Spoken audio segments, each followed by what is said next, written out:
In my last review of the Gerber suspension NXT, I was pretty hard on that tool during my review because for me it's a little upsetting to have an American made or an American company or a former American company. I'm sure they're still an American company, but you get my drift.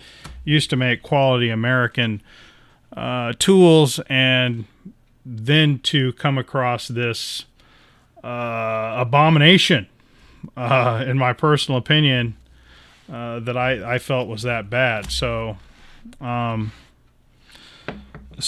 gave it, boy, this is fraying all over the place. This is making a mess.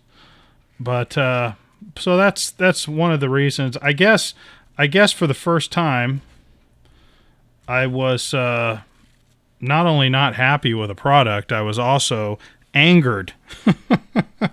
I was angered that an American company, a once respected, decent American company, put out something so bad, in my personal opinion. And then in that review, I mentioned that you could do even better than that tool for less than $30. And I even went as far as to say you could do it with a WorkPro. And I didn't know that to be a fact. After I was done with the review and I put it out, I was like, well, I don't really know that to be a fact. I don't have a WorkPro, right?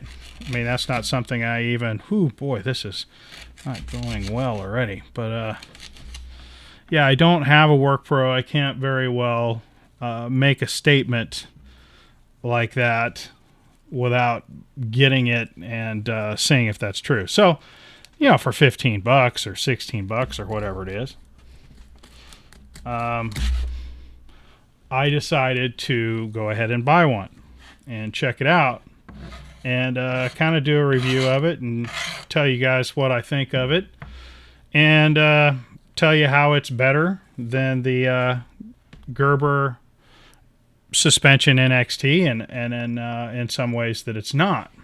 It's got a real heft to it. It's quite hefty. It weighs 10.5 ounces, but it feels like it weighs more than that. I mean, I'll be honest with you. This feels like a solid chunk, which is kind of surprising. $15, you would think this is more than $15 worth of metal here. You know, it's it's something. But so let's start with kind of the outside. I mean, it's a pretty good width. I mean, it's pretty wide. I mean, in comparison to, I don't know, what do we got over here?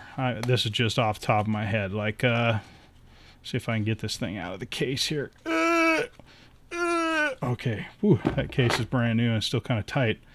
Okay, so kind of on the same width as, like, say a you know, a Leatherman Wave, or this is the Ozark Trail Multi-Force right here, but kind of the same width, right around the same weight. So that's kind of what we're looking at there. Let's move on to the first tool here, and the blade. And the blade is kind of one of the negatives of this tool. There's something wrong with the geometry of this blade. It's not ground all the way down to the blade edge. It seems like it's just way too thick behind the edge. So when you get this thing, you're lucky to be able to cut a slice of bread with it. I mean, it was pretty dull. So I took my work sharp and I put a 20-degree edge on it, and it took a while because it basically had to re-grind the profile. So this might be a deal breaker right out of the bat for somebody. If you don't know how to sharpen knives, or you don't know how to handle a situation like this, like you don't have a lot of experience sharpening blades, or you don't have the tools to basically grind down a blade to make it better, then yeah, this might be a deal breaker right out of the gate for you. But I was able to put a pretty good edge on it. The thing is even working with this blade, you still can't get this blade super razor sharp. And I think it has everything to do with the geometry, the way it's ground. There's a problem here. There's definitely a problem with the blade, but it's reasonably sharp. I mean, it's pretty reasonably sharp now. It does okay. I was seeing if I had some paper, but you know, it'll slice paper. It's not razor sharp or anything like some people like to have their blades. But if you're just a guy that opens up boxes and needs a reasonably sharp blade, this will do the trick. But the blade, they're definitely sharpened by somebody that doesn't know what they're doing. Blade geometry not correct. So there's that. But let's move on. This is a flathead screwdriver cap lifter. Not really much to spend time here. This thing does have a really nice reamer. Also, I'd like to mention that this is the WorkPro 15-in-1 is what they're naming this. And I have seen some other reviews from, for instance, We All Juggle Knives. He did a review on this, but this one is different than the one that he did. This one has scissors, for instance, and there's some different features that this one has that the one that he was messing with did not. So just keep that in mind, that this is maybe an upgraded version. They're still calling the same name or something. I don't know. But this reamer actually works really well. This is actually a really good reamer. I tried it out. It works pretty well. Okay. So that's one of the highlights of this tool. If you're a guy that really wants a good reamer, this one's good. And then we got the larger flathead screwdriver. This also is works really well. It's ground on both sides to a really nice edge, which I prefer. When tools are ground on one side, I mean, that's fine, but I really like it when they're ground on both sides. Pretty stout tool, can be used for light prying. Okay, so moving on, and let's get to the file. The file is reasonably good. I don't have any issues or problems with the file. It's cross pattern on one side and a single direction on the other side, goes all the way to the edge. The end of the file is not made into a screwdriver for once. So, I mean, pluses or minuses on that. So, I mean, now it's, can be used for, scraping or digging, maybe even some light prying as well for that, if you need a longer reach for prying. Really solid in there, no play. All right, so let's flip it over to the other side. And here we go over here. And this is the biggest difference between ones I've seen in the past of this same model. It has scissors, and these scissors are really good for their size and function. Comfortable to push down. You can see I'm using my index finger. Real easy to push down. The spring is good. They do cut really well. Sometimes you need a tool to get out your tools, kind of thing. This is a can opener, really similar to can openers you've seen. Cap lifter here, can opener here. Probably works reasonably well, just like any other, can openers on multi-tools that none of us really ever use. All right, now the Phillips driver is, really long shank on it, or a decently long shank. I do really like that. However, for my purposes, I feel that this screwdriver is not precision ground. It's not very well done. And again, keep in mind, like I told you at the beginning of this review, when it comes to the Phillips screwdriver, that's one of my wants and needs. So this one falls short of that. This is a general purpose size 2 Phillips, and it's not particularly well done. It does do, regular everyday wood screws and metal screws, things of that nature, just fine. I did try it on some damaged screws, and it cams out of those, but you can still get them unscrewed, unfastened, or whatnot. So I would rate this screwdriver right around about the same as the one that was on the Gerber suspension NXT. These are about the same in disappointment level. The shank on this, I'll like to mention, is rectangular and not fully square, so that probably precludes using it for using any kind of bit adapter on there, like some people like to do.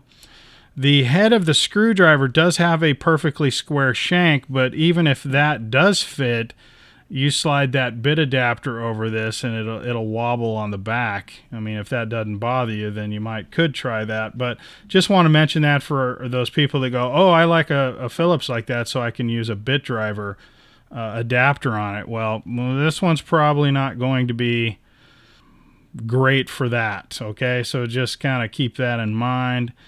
And it does have a lanyard for those of you guys that like to decorate the back end of your multi-tools. Some of you out there like to add beads and what other types of things of that nature, and you can certainly just have a blast with this one. So let's put the screwdriver down, and then finally a really big surprise. The saw on this, usually budget multi-tools, the saws generally suck. I mean, but that, for whatever reason lately, has been getting better and better and better. This saw is really, really spectacular. It's really a good saw. I was looking at it and I noticed that it is tapered correctly. You know, it's tapered from fat to narrow at the top. It is tapered correctly, but I just didn't notice very much of a taper.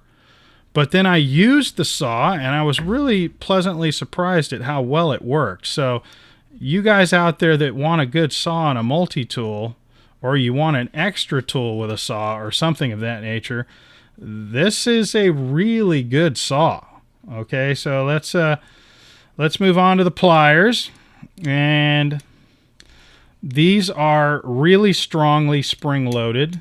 The spring on this is a little bit more strong than the Wingman. See, the Wingman is, if you've ever used one of these, this is kind of a, that's, you're used to that kind of spring tension. Well, this one is a little bit better than that. It's a little bit more better. And these really wide handles make this one of the most comfortable pliers that I've ever used. These are really, really comfortable. Let's look at the tip here. The tip comes to a fairly a fairly decent point. Let me see if I can. There is play in the head. Let me see if you can see that. But there's a slight amount of play in the head. It's not that much, see? But it is enough that it does affect the cutting ability. Let me zoom back out now. Okay, so it does affect the cutting ability. Plier head, unfortunately. It's there's enough play here that when you clamp down on a wire to cut it, that the jaws shift over just enough that it's a problem. It does cut solid wire great, but stranded wire, it's a problem. The power in these pliers are very good. The grip is good. The reach is good. I mean, everything is good except for there is play back and forth. There's no play in the handles. There's no play in any of the tools. There's no play anywhere There's no flexing. There's no anything like that like you get with that Gerber NXT. I mean, these are solid as a rock, but there is slight play in the head, and it's an unfortunate situation. Also, I want to mention that when I pulled this thing out of the box, all of these tools were super tight. They were very difficult to get out. I had to work them all in, and the locks were, you know, you'd pull out a tool like this, and this lock was so strong that I was having difficulty closing any of the tools. So I ended up having to take a large screwdriver and jam it into the lock and wiggle it, you know, back and forth like this, just until I loosened up this lock enough to even make the tool usable. It just comes out of the box pretty just crazy tight. Like you can't, for mine anyway, for my version, for my example, I should say, very difficult to use the locks. But once I did that with a screwdriver, I just jammed a big screwdriver in there and just started rocking it back and forth like this. And I loosened up these locks to where now they work, you know, now they work perfect. You know, you can open up the blade. These locks are very, very stout. So if you're looking for a multi-tool that has locks that are for sure locking up the tools, you'd be hard-pressed to find a stronger lock than what's on this thing. They are, you know, all the tools just positively and big time lock in place with these monstrous tool locks that they have on this thing. So overall, I'm still going to stand by the fact that this is a better buy than the Gerber NXT. And I would recommend this to somebody over the Gerber NXT any day of the week. But, you know, if you need to cut a lot of wire, well, then that might be a problem for you. The knife blade might be a problem for you if you can't, you know, fix that on your own. But overall, this is surprisingly good. I can't believe that this only costs $15. This is, if you need an extra tool that you don't care about, you want to just throw it in a glove box or maybe in your ATV or UTV or something like that, and you just need a place to store, you know, to have another multi-tool that you don't really care about, this would be a good choice. And I'll post a link in the description to where you can get this. And then one final thing, here's the case it comes with. You know, nothing special. I mean, I don't suspect that this will last very long. I mean, it's not, you know, it's not the most durable of cases, but you know, it fits in there and it'll get you going until you know, until it wears out and you can get something else. It's not bad though. I mean, I've seen worse. It's got a snap closure, so that's good. You know, instead of the Velcro situation. But overall, definitely, as far as budget-friendly multi-tools go, this is going to be one of the better ones. You know, definitely worth a consideration. Please like, comment, and subscribe, and hit that bell if you'd like to get notified of every time that I release a new video. I'm going to be doing a lot of reviews like this right now during the time where I can't really leave the house and I'm really busy at work and stuff. So I'm going to be catching up on some of these reviews that I've been letting sit around for a while. So check out my website at newzonarides.com, and we'll catch you on the next one. I hope you enjoyed the review. Let me know in the comments what you think, and we'll catch you on the next go around. On that end.